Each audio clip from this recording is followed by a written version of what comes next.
We got major political leaders to change their thinking about us because they saw that we were doing something for the community without asking for anything back.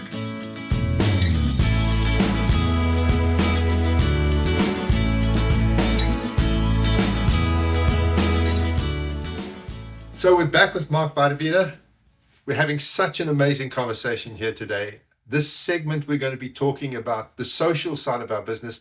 But before I get started, we missed out on a big portion of the incentive side of things, and that is whether we need to take our partners along on these incentives.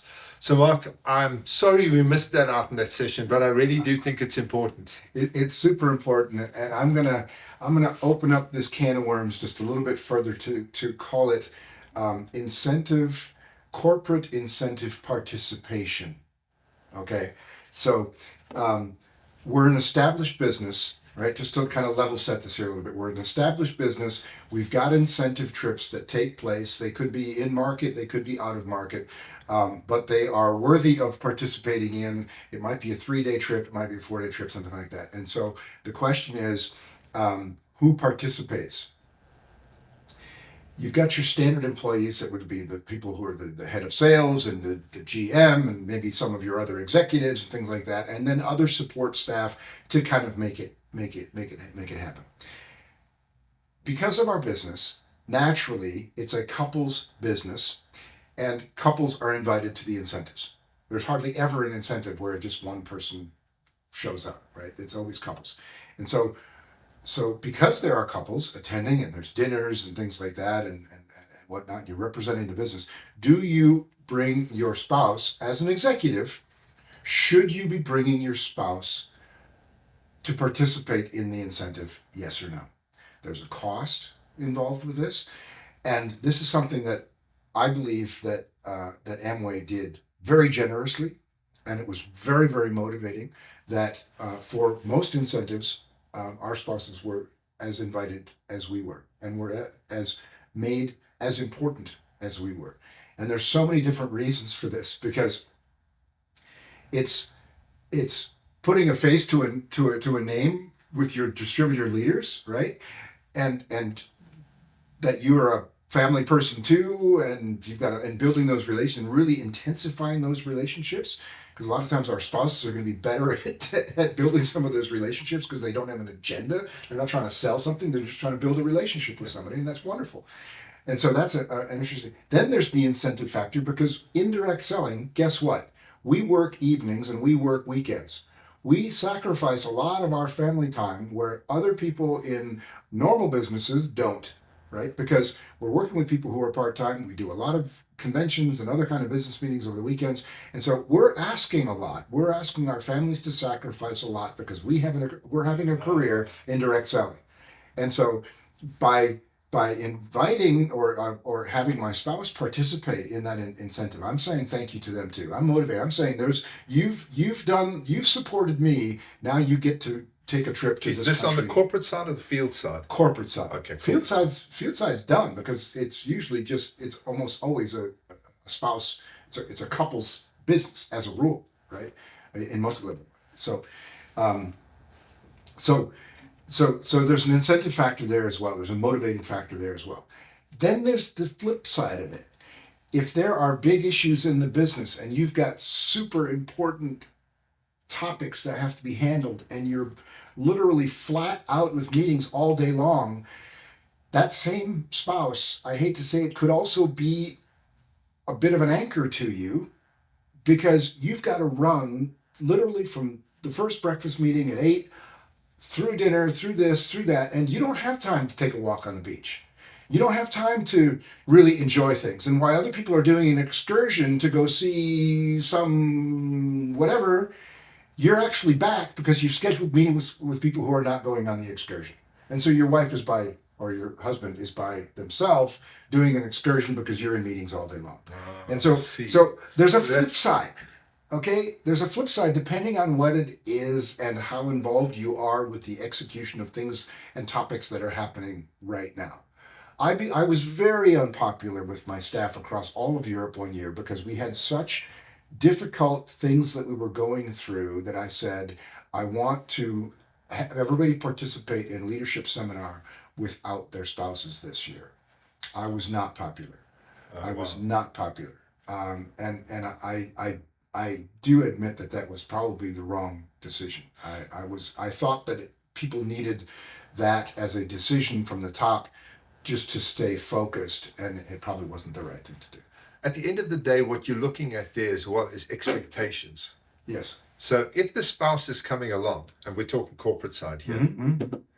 I suppose what needs to happen then is that everybody needs to have the correct expectations. Because I know my wife doesn't have a problem if her expectation is that she's going to be doing all of this stuff alone and I'm going to be available at this time. Perfect. Where she'll have a problem is if that she expects me to be with her all the time and then I'm not. Right. And so that becomes an expectation issue. So if she's going with the correct expectations, actually there's not a problem. Right. Yes. Perfect. Excellent. The other part, the reason at the very beginning that I said, let's open this up to participants, is something that I think that we did very well, because there was a bit of jealousy, if you will. You have to, for example, our affiliate here in Germany was some 250 people, right? And we're putting on this leadership seminar, and it was actually an event that was a 5-day event that went over 3 weeks because we had so many participants, right? So it's plug and play 3 times. 1,200, 1,500 people week 1, week 2, week 3, and this, whatever. And there's this jealousy because people are on an island, people are in Malta, wherever, for this incentive. And so to help manage that, we got instead of going to, we needed help because moving all these people, usually you go to an incentive, an events company, and they bring in 10, 12, 15, 20 people to help do all this other stuff. So instead of doing that, we actually got our employees from other departments to come. So not just sales department people, but from finance, from marketing and IT and whatever. And these people came in on a shift for the 5 days, just like anybody else. And so we used our own staff. What happened there? They got to see that an incentive is not just fun. Okay, there's a ton of work behind the scenes and bag drops and room gifts and things that have to be delivered that the hotel won't do for you. You have to do it yourself, and all these things that have to happen behind the scenes to make that video as successful as it is. There's a lot of behind the scenes stuff, getting bag tags done, you name it, right? And those people then had, the people that were from other departments had a completely different understanding for what was going on, what actually drives the business, and actually built their own little relationships with some of the participants as well along the way. So a big topic, and I appreciate the opportunity to be able to just kind of talk to that a bit. There's no right or no wrong. I wanted to just go to the other side though, because I've had a couple of companies where couples have not been the norm. So Acorn Kids, it was in terms of field participants. Yeah, sure. So Acorn Kids, there was no, the husbands were not involved in that because it was a moms and children type activity. Right. So it was only the mommies were involved. And so the decision there is, do you invite the husbands or not? Do you just get your field away where you can sit and hot bath them and fire them up? Or do you bring the husbands along so that they can see what's happening? Now, I spoke to a lady from Tupperware.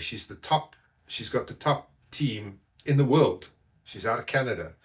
And she says that she always gets the husband to come along because Tupperware is also 99% women. Right.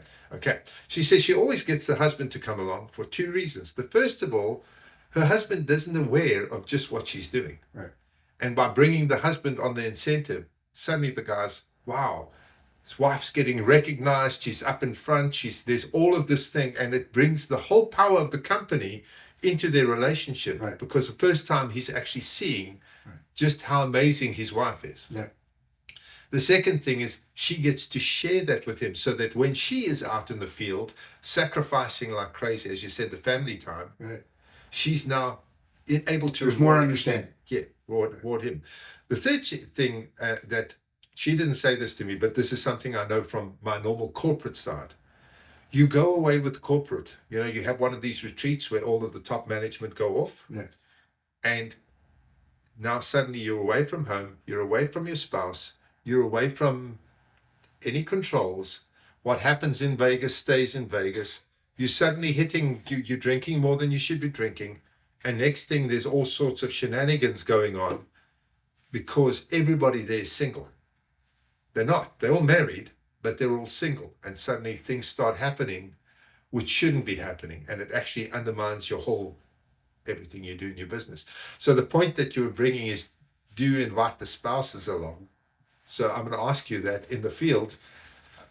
To me, if you can afford it, do it. I see way more upside talking about field leader spouses now. Yes. Right. Yeah. I see the same arguments and the same benefits with that, and that in the Tupperware example that the husband sees. Wow, I didn't know my wife was such a star. I didn't know how meaningful she is, and so on and so forth. I just there's way more upside than done. So you'd be better off probably taking fewer people and having their spouses along than taking more people without the spouse. Yeah, it's a numbers question. Yeah, how much does it cost? Yeah.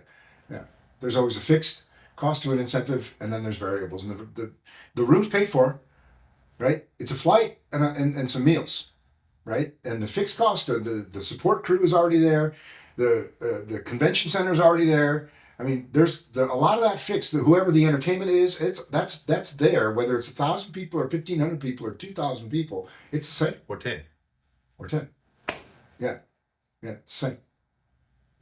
All your corporate CEO flights and whatever else, it's all done. Yeah. It's all done. So bring the husband along or the wife, yeah. or the wife for whatever the couple of bucks are, wherever it is. Yeah. If you can make it happen, do it. Yeah. Okay, so wow. that leads us in. Okay, that was epic. We should have talked about that in the last session. Yeah. My bad, because I missed that completely. It was off my radar. Well, yes. After the session, you hold me down. No. So what I'd like to discuss now, what we were discussing in this session, which actually talks to this quite well, is the whole social side of our business. And there's two aspects I want to talk about. The social responsibility side. In other words, what are we doing for the humanity, the planet, whatever social responsibility side, but also the social side in terms of bringing people together, connecting people, creating relationships, that side of it, which again talks a bit to the culture, but also to the fact that people want to be part of something, and they want to be part of something bigger than themselves. And it's probably a big driver, I suppose you would agree, Mark. It is. It is. And the jury's going to be out on this one, because, through this whole COVID thing and the enabler of technology and Zoom and things like this, this debate about home office or workspace, these are all psychological things that have to be studied over time to understand what is happening, because whatever those outcomes are going to be, they're going to apply to our business and to our industry, right? And I think most everybody will agree that Zoom is efficient, but in person is way better, right? We could have done this on Zoom. We could have done this through technology, or we could sit here and have a laugh. We're a bunch of old fox. We're not gonna. Right, but that's the point. And where does that social aspect come in? And I truly believe, and I think I see it in the companies that we're supporting, that this pendulum, the technology is out there, but young people even more than ever, they want to be together, right? And that's so. Do you think there's a swing going back towards in person? I think that these tools will enable the fundamentals of our business to be driven in a different way and in a faster way, maybe, but that you're never going to be able to take away the human aspects of wanting to be together in a room with friends or colleagues or whatever, and feel the warmth, right? We're people, right? Press the flesh. We don't want to be divided by, right? We want to be able to see people. And I truly believe that, otherwise, why do an incentive trip? Why bring people together, right? Why do a convention and bring people together? Let's just do everything online. Well, yeah, you can if it's by by default, I mean, if you're forced to because you're not allowed to travel because COVID said no, sure, people executed amazing online conventions. I would argue that they're exponentially less effective than had you brought those people together to feel the room and the excitement. You can't create excitement on a screen. Can we compare it to watching the Super Bowl on TV and being at the Super Bowl? Absolutely. That's what it boils down to. Absolutely. You know, I'm totally with you on that. You got to feel it in the room. You know, if it, should I, do you want a room, to make the point of, you want a room that has a capacity of 1,000 people with 1,200 people participating, so half of them are standing in the back, or do you want a room of 2,000 people with the same 1,200 people in the room? oh, obviously. Right? It's obvious. But why? So you feel the energy, you feel the direction. You can't feel that on Zoom, right? So this is this whole social thing, right? And there's, where possible, find ways to bring people together. That's what they're looking for. That I think a large percentage of the people in this business stay in this business because they built friendships. They built relationships. They want to be part. They want to see these other people. They see these friends that maybe haven't seen since the last meeting. Yeah. Or whatever, because they live across the country or across the state or wherever else, right? And you've been in these meetings, and I've been in these meetings, and you know that when you get to meet these top leaders, you get to meet these incredible people, even if you've got a downliner who's doing amazing stuff, and you get to meet them for the first time. That's exciting. It's exciting for you. It's exciting for them. It changes it changes your relationship with them. Right. Even in my role of messaging from stage and getting up on stage or standing in front of a group of people with a podium or whatever it was, I couldn't bring the same energy on a Zoom call with the same message, with the same notes to give a speech or to talk about a topic. I couldn't do it on Zoom the same way I would do it when I feel the energy or I feel the negativity in a room because there's an ugly topic. Distribution just messed up the delivery of 1,000 packages, and we're about to get murdered, right? And then slaughtered in this important leaders meeting, right? Well, that negativity, you feel the atmosphere. You change your message, you adapt, right? Yeah. You can't do that on Zoom. You can't feel it, right? It doesn't. Yeah, and you don't connect in the same way, because when I look at you in the eyes, there's a connection that happens here which just does not happen because. Right. On Zoom, I'm looking at the picture of you, the camera's up here, so I'm not even making eye contact with you. Mm. And because I'm not making eye contact, it's subtle, but you feel it. Yeah. You feel it on the other side of the screen. You feel that I'm not looking at you. Yeah. I've actually gone and bought a teleprompter, and I've got a camera sitting behind the teleprompter, and I project the screen onto the teleprompter. So when I talk to somebody on Zoom, looking at it, I look them in the eye because I do a lot of these interviews on Zoom. Sure. And it's subtle, it's a little thing, but Zoom it disconnects you. It's that layer of But this topic, I'm not trying to interrupt, but yeah, go for it. No, but this topic is one that everybody's dealing with right now. It's not specific to our business, right? But that the meaning and the importance of the community is, yes, right? And this whole thing about in person or not, that I started it, and I apologize, but that's something that a lot of companies are dealing with, no matter what they're doing right now. And this community factor is one that, how do you put a KPI on that one, right? Key performance indicator. I don't know. I don't know how to do. But that. Our business, this MLM business, right? It's about relationships. Exactly. It's people. It's a people business. I say to CEOs, if you're not a people person, go out and hire a people person. Right. Because this business is about people. And the problem is the more you distance yourself, and CEOs are thinking, wow, this is really cheap. I don't need to hire a venue. I don't need to get coffees. I don't need to do this. Boom, I paid my $2.95 on my Zoom call and off I go. But the reality is when you get people together and you get them to connect, that's when the lightning starts, the electricity starts happening. Exactly. And for me, that's where the relationships are formed. That's what creates the stickability of your people. Yep. Your people don't want to leave the network where they are committed and they've got tight relationships. And that's what Amway does very well. Yep. They've got people build these tight bonds. They become family friends. And those friendships last a lifetime. People join Amway 30, 40 years ago and are now best friends 30, 40 years later. And it's because of getting them together into the same space. That's exactly right. Yeah, I'm with you. Okay, the second thing I want to talk about is corporate social responsibility, right? Yes, that's the thing I wanted to talk about. That's an interesting one as well. Especially so it's super important to share your success. And I on purpose do not say give back. Okay. That's just a personal opinion of mine.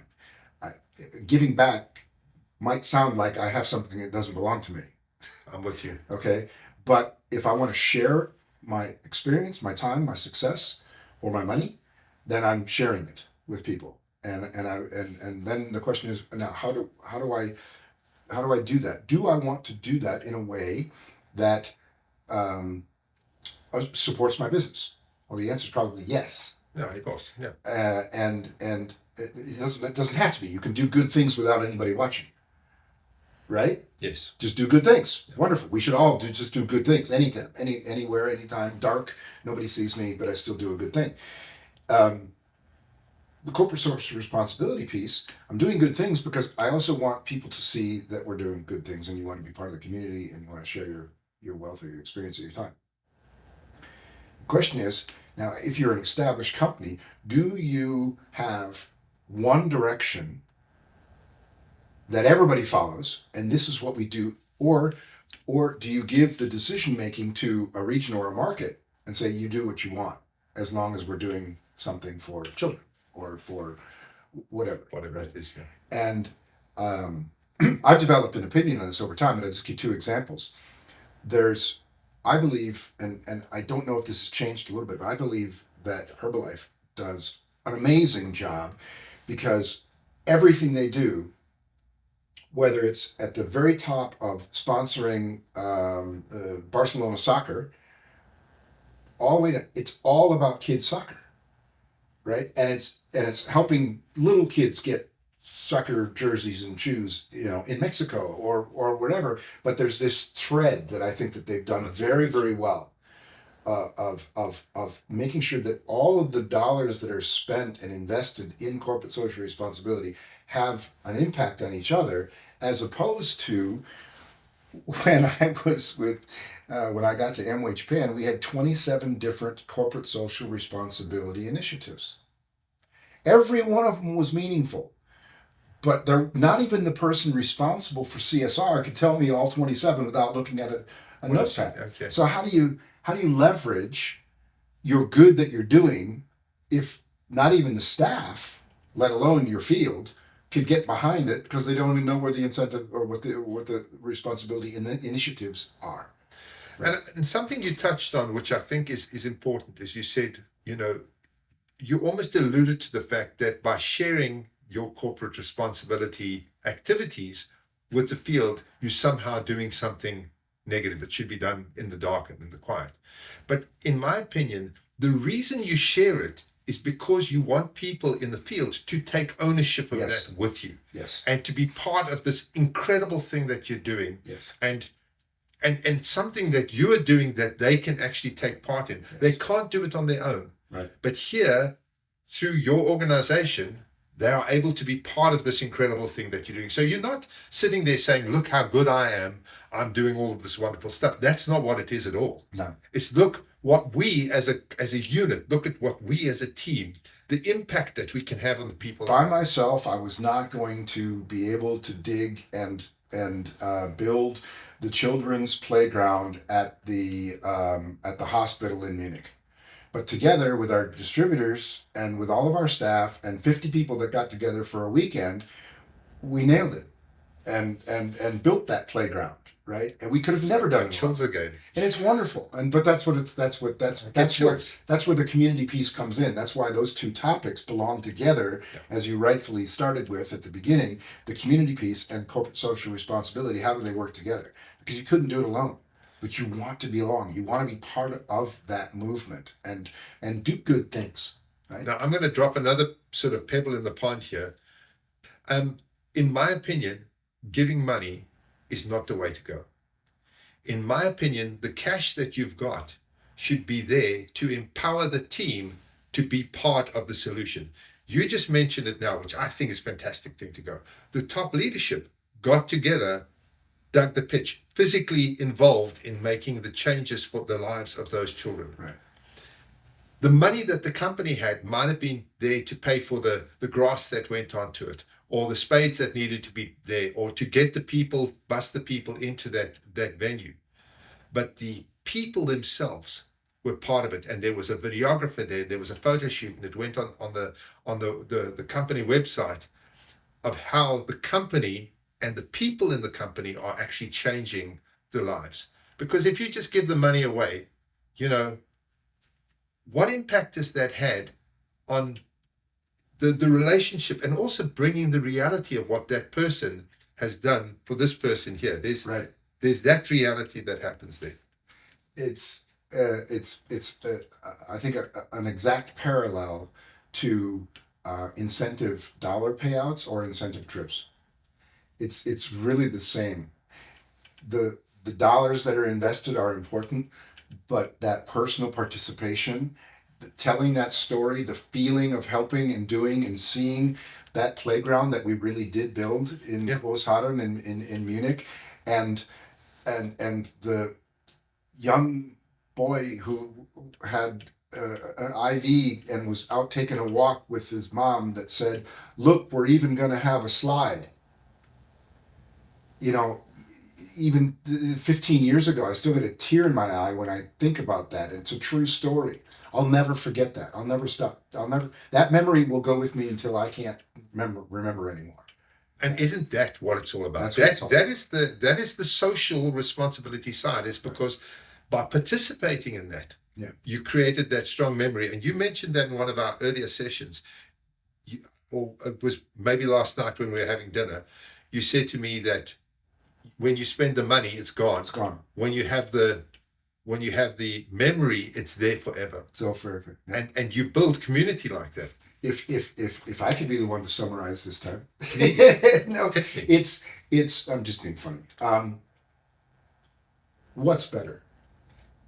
You have an organization, that organization's leader comes to your convention, takes a bunch of pictures, gets a check on stage, and says, "Thank you very much to Blue Sky for your wonderful contribution to help all of these good things that we're doing as a organization." Yeah. Wonderful. Yeah, you've done a good thing. Done a good thing. If the power and the meaning behind any corporate social responsibility donation increases exponentially with the ability to bring everybody together, corporate staff together with field people, and bring them together to execute and be part of the making of that thing, whatever it is. Yeah. That's got to be first and foremost. And that should be the goal for social responsibility. Yeah. Bringing them together. I'm with you 1,000%. Wonderful topic. So, and our business is social. So coming into land here, our business is social. I think you need to get your people together. Yeah. You need to have opportunities where people are in the same room, where they can talk to each other, they can shake hands, they can look each other in the eyes. Yeah. On your corporate responsibility side, you need to get your people involved. If you think you're going to make any impact on your field by just giving a donation, you're doing a good thing, but you're doing a 10 times a better thing when you bring your field into play to make them part of whatever the solution is. And then your social side is actually as important as incentives. It's as important as recognition. Yeah. It's possibly even more important than those things. Yeah. It's definitely as important as your compensation or your product in terms of building, and I think going beyond building, but retaining your people long term. Would you agree with that? Hands down. absolutely, hands down. And I have to say, um, this is a rabbit trail, but it's I think one of the most in my entire 35 years now in direct selling. Um, what I'm most proud of was a corporate social responsibility initiative. When I got to Japan in 2012 was 9 months after the tsunami. Oh, wow. And my first business trip whatsoever in January of 12 was up to an area that was just devastated near Fukushima. And then went up further after that and met with the mayor of Minami Sanriku. His name was Sato-san, and this mayor had an amazing story. His village, this city was wiped out; it was gone. And we agreed with him that we would build a community house. And we didn't want to try and build houses for people to live in because we weren't going to be able to put or a drop in the bucket, right, with what he needs. But if you put a community house back where there used to be a city center, then you've got people, a place where they can congregate. And we started the Remember Hope initiative. And we got everybody involved, as we've been talking about. And this was textbook, but it was from the heart. And we got everybody involved in donating and getting people set up on monthly donation programs of $10 a month, and people just signed up, and they're still donating today. And we put a stake in the ground that we want to build between 8 and 12 community houses over the next 5 years. And today, I think the 8th or the 9th house has been opened, and they're all in these devastated areas. And these houses are used for people to have marriages, for people to have yoga classes, for people to have cooking classes, for people to just get together and play checkers, for all I care, whatever it is. But they're there, and they're there in different sizes and whatnot. And today, I think back to the little red octopus that I have. It was the symbol of Minami Sanriku, of the town. Their little mascot was a little red mascot, a little red octopus, and I still have it on my desk. I don't have any of the old trophies and the paraphernalia that I collected over the years. Absolutely Right? chills here. But that little octopus is still on my desk today, and that's probably one of the only things that I have left from my career. I'm never going to throw it away. And I was privileged because my son was able to come up when we were in, and he helped do things. We had the distributors come together. One was a soccer star, so he taught kids how to play soccer in Minami. You name it. The single most meaningful thing that I think I ever did, all the crisis management, all the initiatives, they mean nothing compared to the tens of thousands of people that have now visited and used those Amway houses in these various cities along the way. And after I left Japan, it was continued. This initiative was continued to be driven by the president, Peter Stuyven, who's also a South African, who followed my leadership role there and did an amazing job and continued to drive that initiative. And all I can say to anybody who wants to design these kinds of things, and you have the right purpose, and you include your leaders in the journey and the way they want to go, it means everything to the business. And by the way, a very, very negative political scene and environment for Amway to work in Japan concerning multi-level marketing and concerning Amway itself, because of some things that happened in the 2000s. They were very much watered down and partially eliminated. We got major political leaders to change their thinking about us because they saw that we were doing something for the community without asking for anything back. And it was incredible. And so I just say that to close. I know it's a rabbit trail of mine. It's something that what a story, though. You can edit if you want. No. That's absolutely going to be in it. And I'm going to take that as one of the leads, because I lead in with these kind of messages anyway. So that is just the kind of story you want to hear. Yeah. And to be honest with you, that is where you start seeing the difference between a direct selling business and a corporation. Right. The corporations have their social responsibility, check. And why do they do it? They do it because of the financial tax benefits that they get. So they bang off this money, they get to put a tick in that box, they get some money back. Right. In our business, this is about people, sharing with people and helping people. Yep. It is about that. That's how our business works, end to end. Yep. Nobody succeeds without helping the people they bring in. Nobody in our industry. So this is a prime example of how our business, our industry differs from everything else out there. Yeah. You know, people can say to us, "Oh, we we're running some sort of crazy, what do they call it? Some sort of cult type business." Whatever. But it's not like that at all. No. It's about people caring for the community around them, for the environment, for whatever it is that social responsibility thing is. Well, if building community houses for people in need is a cult-like activity, then bring it on. Yeah, yeah. Sign me up. Whatever. Sign me up. I'm good with that. Yeah. Yeah. No, absolutely. Yeah. Mark, great session that. Yeah. Loved it. Cool. Very, very cool. I want to talk about compliance next, if you're up for that. All right. So thank you for that one. Sounds good. Excellent.